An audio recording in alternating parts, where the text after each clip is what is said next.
Pero Ruby, ito nga bagong task, bagong job yung pagiging trainer. Paano mo pinagsasabihan itong mga nakasama mo din naman, nakalaro mo nung last conference? Ano yung mga tips, advice na palagi mong binibigay sa Siyempre, tinututukan ko yung dalawang setters na, dahil dun din naman yung pwesto ko. Of course. So, Setters, ulitin natin, is si Rhea Denise. Di Makulangan and Denise Tad. Mhm. Si Rhea yung bago. Mhm. So, sabi na lang ni Coach na ako na munang bahala sa mga tips na ginagawa ko para makatulong sa pagpanalo ng team. Paano mo naman minomotivate the other players, like sina Angelique, sina Vida, and si Jessica? So, minsan, kinokorrect ko sila kung may mali silang nagawa. Tapos, ina-advise ako na lang sila kung paano magtiwala sila sa mga teammates nila, sarili nila, para makatulong sila. Makatulong din sa team. Ito, may nagpapatanong, si Leticia from Billy.tk kay Angelique, since when has she been using the infamous pamewang pose? Sikat na daw, nakapamewang ka palagi. Masarap mamewang. I know. Mamewang. Masarap Lalo pag yun. naka-point, di ba? Oo. Actually, nag-start yun nung game namin sa UAAP against FEU. Dun lang siya nag-sprung. Yan, dun na siya biglang, lumabas na siya. Nakakapansin na. Yung marami kang nakakapansin. Parang nag-enjoy lang ako gawin siya every time na makaka-point ako. Parang, na rin siya, parang way ng what you call it?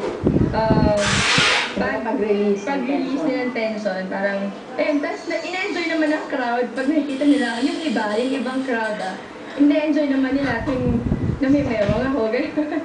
Ayun. Secret mo ba yun? Is that your secret? Kung paano mo talaga nai-improve yung game mo in a way na parang meron sabi ko kang pang mga tanong. trademark? Siguro, in a way, yun nga yun, siguro.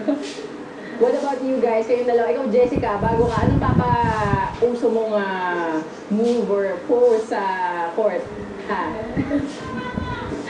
Wala akong po kasi maisip kasi ang focus ko lang po talaga yung receive po talaga. Yun po talaga kasi Reception. importante talaga.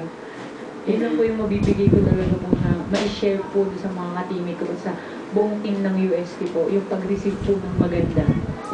Vida, na-injure ka daw last, Billy. Kaya hindi ka rin masyado daw So, nilalabas. isa pa po yun. Kasi nung last summer, akala ko ordinary bruises lang yung nasa tibia ko. Tapos, ayun. What happened? Parang stress fracture siya po tibia. Kaya medyo nahihirapan akong tumalon. Kaya lalo din sa paglalat. But now, okay ka na. Okay na. Medyo okay rin. Pero itong, Rubino, si Gingging, si Mary Jean Balse, nag-operation after the Billy, tama? ACL siya after nung bilig namin. Diretso sa hospital. And then last night then? Nagkasakit kasi siya eh. May sakit siya nun eh. Anong game namin ng championship.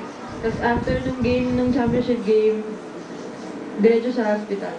Tapos siguro mga ilang weeks lang, inoperahan na siya. And ACL niya. kamusta naman sa So ngayon, next conference? inaalalayan pa niya yung tuhod niya. Pero makakapaglaro naman siya.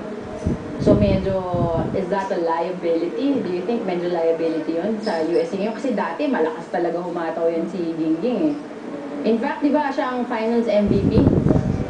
So tingin ko naman kaya naman yung eh. Basta sa yung receive lang na masiset ng maayos para makapalo siya. Sana hindi na maulit yung injury niya.